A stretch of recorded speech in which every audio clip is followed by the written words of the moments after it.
Hey, welcome back to another YouTube tutorial. In this video, we're going to learn on how to change the language of your computer or PC or Windows on your device. So, the first thing that you have to do is follow these steps. So what you want to do is go and click on this option called Start and click on it and go into Settings. You can see an option called Settings. Just click on that. Once you reach into Settings, you want to look for an option called Time and Language. You just want to click on Time and Language. In here on Time and Language, on the left side you can see an option called Language. You just want to click on Language.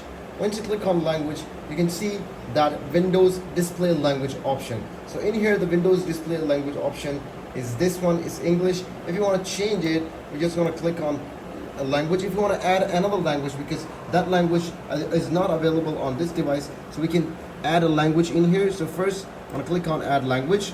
So you can see there are multiple languages in here. So, and if you want to go into Arabic, Egypt, Bahrain, there are Arabic options, Lebanon, Libya, Morocco, Oman, Qatar.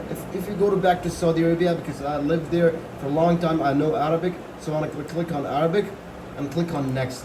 So, and click on Install. We just want to click on Install, so it will install itself. Now we will hold this one and we will bring it upward, and this way the language has been added on this one, on what we call on your device.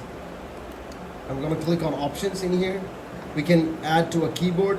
This language is also added to a keyboard. So this is how you're going to change a language on your device. It's on keyboard, this language is available. If you want to do that, just leave a comment below, subscribe to this channel. We'll see you on the video. Keep visiting Tykes Schooling.